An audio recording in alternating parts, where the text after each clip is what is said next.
Dear students, welcome to MNB EduHub. লৈ আহিছো তোমালোকৰ বাবে social scienceৰ history partor most important 20টা MCQ প্ৰশ্ন আৰু তাৰে সলিউশন। এই যি 20টা প্ৰশ্ন আছে এই 20টা প্ৰশ্ন আমি pre-board examination 2023-24 ৰ ওপৰত বেছ কৰি আনিছো। যি 20টা প্ৰশ্ন তোমালোকৰ বাবে অতিকৈ প্ৰয়োজনীয় হয় HSLC examination 2024 ৰ বাবে। बोला आमी ভিডিওটো আৰম্ভ কৰিছো। তোমালোকে যদি চেনেলটোলৈ পোন প্ৰথমবাৰৰ বাবে আহিছা চেনেলটো সাবস্ক্ৰাইব কৰি লবা আৰু নোটিফিকেশনটো অন ৰাখিবা। बोला आमी ভিডিওটো আৰম্ভ কৰিছো। প্ৰথমটো প্ৰশ্ন ভাৰতী নামৰ পত্ৰিকাখন সম্পাদনা কৰিছিলে আৰু যিখিনি অপচন দিয়া আছে ইয়াতে এই অপচনবোৰৰ মাজত শুদ্ধ উত্তৰ অপচন 2 যেটো আছে হেতু হৰলা দেৱী চৌধুৰী। 2 নম্বৰ প্ৰশ্ন বংগভংগৰ যোগেদি ইয়াতে দুটা উক্তি দিয়া আছে। এ নম্বৰত কৈছে ব্ৰিটিছ চৰকাৰে বংগ প্ৰদেশক দুভাগত বিভক্ত কৰি এটা পূব বংগ আৰু অসম আৰু আনটো বংগ প্ৰদেশ নামেৰে নামকৰণ কৰিছিলে। এটো হসা হয়। এ নম্বৰ যেটো উক্তি আছে এটো হসা। বি নম্বৰত কৈছে ব্ৰিটিছ চৰকাৰে মুছলমান সকলক সংখ্যালঘুত পৰিণত কৰিব বিচাৰিছিলে। বি নম্বৰ যেটো আছে এটো মিছা হয়। এ শুদ্ধ বি অশুদ্ধ এটো ক'ত আছে হেতু চাব লাগিব। এ নম্বৰ যেটো অপচন আছে ইয়াতে আছে আৰু এ অপচনটো ৰাইট হ'ব। 3 নম্বৰ প্ৰশ্ন সাইমন কমিশন ভাৰতলৈ আহিছিলে আৰু কেতিয়া আহিছিলে হেতু সুধিছে। অপচনবোৰৰ মাজত শুদ্ধ উত্তৰ অপচন 3 যেটো আছে হেতু 1928 চনত। 4 নম্বৰ প্ৰশ্ন ভাৰতৰ অন্তিমজন ব্ৰিটিছ ভাইসৰয় আছিলে। ভাৰতৰ অন্তিমজন ব্ৰিটিছ ভাইসৰয় কোনে আছিলে হেতু সুধিছে আৰু অপচনবোৰৰ মাজত শুদ্ধ উত্তৰ অপচন 4 যেটো আছে লৰ্ড মাউণ্টবেটেন।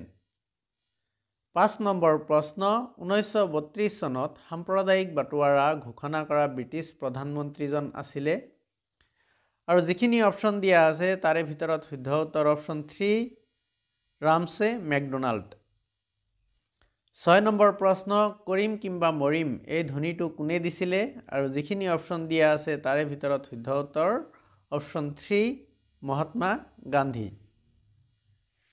নেক্সট 7 নম্বৰ প্ৰশ্ন ব্ৰিটিছ সাংসদে ভাৰত স্বাধীন আইনৰ অনুমোদন জনাইছিলে আৰু যিখিনি অপচন দিয়া আছে তাৰে ভিতৰত শুদ্ধ উত্তৰ অপচন 4 জুলাই 1947।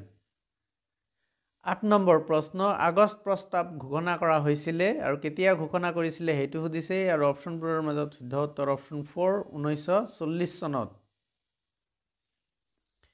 9 নম্বৰ প্ৰশ্ন 1853 চনত মুফত মিল সাহাবক আৰ্জি লিখা ব্যক্তিজন আছিলে আৰু যিখিনি অপচন দিয়া আছে তাৰে ভিতৰত শুদ্ধ উত্তৰ অপচন 3 আনন্দৰাম ঢেকিয়াল ফুকন।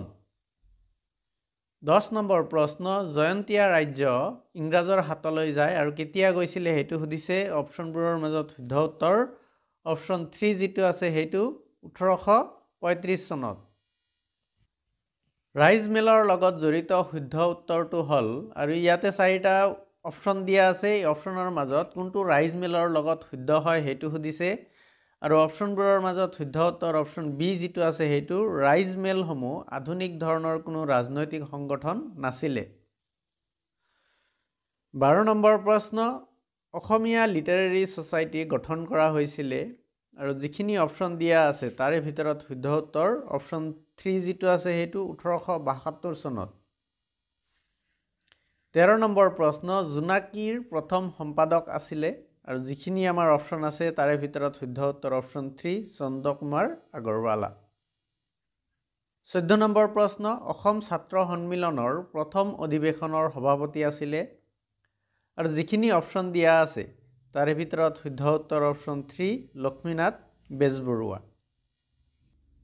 15 নম্বৰ প্ৰশ্ন অসম চিকিৎসা মহাবিদ্যালয় নামেৰে আনুষ্ঠানিকভাৱে পুনৰ নামকৰণ কৰা হৈছিলে কেতিয়া কৰিছিলে হেতু সুধিছে আৰু অপচনবোৰৰ মাজত শুদ্ধ উত্তৰ অপচন 3 1947 চনৰ 3 নৱেম্বৰ তাৰিখে। 16 নম্বৰ প্ৰশ্ন ভাৰতীয় সংবিধানত তালিকাবদ্ধ অনুসূচিত জনজাতিৰ সংখ্যা হল আৰু যিখিনি অপচন আছে আমাৰ ইয়াতে তাৰে শুদ্ধ উত্তৰ অপচন 3 705টা।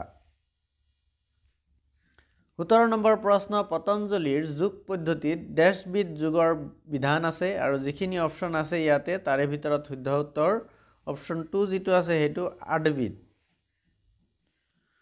18 নম্বৰ প্ৰশ্ন সপ্তকাণ্ড ৰামায়ণ অসমীয়ালৈ অনুবাদ কৰিছিলে আৰু যিখিনি অপশ্যন আছে ইয়াতে অপশ্যনৰ ভিতৰত শুদ্ধ উত্তৰ অপশ্যন 3 মাধৱ কন্দলি 19 নম্বৰ প্ৰশ্ন দৰঙৰ এবিধ প্ৰচলিত লোকনাট্য হল আৰু যিখিনি অপশ্যন আছে তাৰে ভিতৰত শুদ্ধ উত্তৰ অপশ্যন 1 যিটো আছে সেইটো দেওধনী নৃত্য শেষৰটো প্ৰশ্ন 20 নম্বৰ প্ৰশ্ন তলৰ কোনবোৰ বাক্য শুদ্ধ ইয়াতে 4টা বাক্য দিয়া আছে A B C D ইয়াৰে কোনবোৰ শুদ্ধ এইটো সুধিছে A নম্বৰত কৈছে লৰ্ড কাৰ্জেনৰ শাসনকালত বংগ বিভাজন সংগঠিত হৈছিলে এইটো শুদ্ধ হয় বি নম্বৰত কৈছে 1875 চনত চিপাহী বিদ্ৰোহ হৈছিলে এইটো মিছা হয়